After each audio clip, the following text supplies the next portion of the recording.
ತ್ರಾಟಕ. ತ್ರಾಟಕವು ಯೋಗಶಾಸ್ತ್ರದಲ್ಲಿ ಹೇಳಲಾಗಿರುವ ಪ್ರಮುಖ ಷಟ್ಕರ್ಮಗಳಲ್ಲಿ ಒಂದಾಗಿದೆ. ಇದು ಮನಸ್ಸಿನ ಏಕಾಗ್ರತೆಯನ್ನು ಹೆಚ್ಚಿಸುವ ಹಾಗೂ ದೃಷ್ಟಿಯನ್ನು ಸ್ಥಿರಗೊಳಿಸುವ ಒಂದು ಧ್ಯಾನಾಭ್ಯಾಸವಾಗಿದೆ. ತ್ರಾಟಕ ಎಂಬ ಪದದ ಅರ್ಥ ಒಂದೇ ಬಿಂದುವಿನ ಮೇಲೆ ಅಥವಾ ವಸ್ತುವಿನ ಮೇಲೆ ಕಣ್ಣು ಮಿಟುಕಿಸದೆ ದೃಷ್ಟಿಯನ್ನು ಸ್ಥಿರವಾಗಿ ನೆಟ್ಟಿರುವುದು. ಸಾಮಾನ್ಯವಾಗಿ ದೀಪದ ಜ್ವಾಲೆ, ಓಂ ಚಿಹ್ನೆ, ಕಪ್ಪು ಬಿಂದು ಅಥವಾ ದೇವರ ಚಿತ್ರವನ್ನು ಎದುರಿಗೆ ಇಟ್ಟು ತ್ರಾಟಕ ಅಭ್ಯಾಸ ಮಾಡಲಾಗುತ್ತದೆ.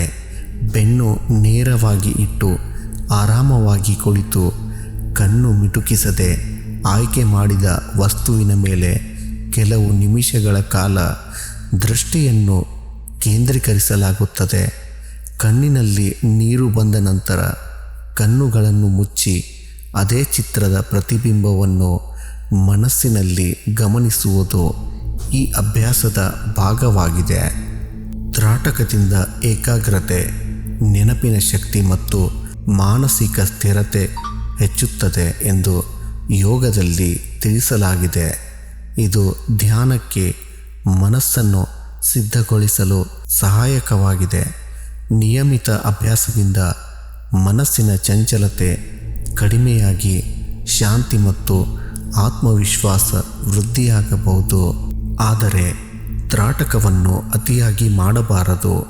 ಕಣ್ಣಿನ ಸಮಸ್ಯೆ ಇರುವವರು ಅಥವಾ ಇತ್ತೀಚೆಗೆ ಕಣ್ಣಿನ ಶಸ್ತ್ರಚಿಕಿತ್ಸೆ ಮಾಡಿಸಿಕೊಂಡವರು ವೈದ್ಯರ ಅಥವಾ ತರಬೇತಿ ಪಡೆದ ಯೋಗ ಶಿಕ್ಷಕರ ಸಲಹೆಯೊಂದಿಗೆ ಮಾತ್ರ ಈ ಅಭ್ಯಾಸವನ್ನು ಮಾಡುವುದು ಸೂಕ್ತ. ಸರಿಯಾದ ವಿಧಾನದಲ್ಲಿ ಮತ್ತು ನಿಯಮಿತವಾಗಿ ಅಭ್ಯಾಸ ಮಾಡಿದರೆ ತ್ರಾಟಕವು ದೈಹಿಕ, ಮಾನಸಿಕ ಹಾಗೂ ಆಧ್ಯಾತ್ಮಿಕ ಬೆಳವಣಿಗೆ ಸಹಕಾರಿಯಾಗುವ ಪರಿಣಾಮಕಾರಿ ಯೋಗ ಸಾಧನೆಯಾಗಿದೆ.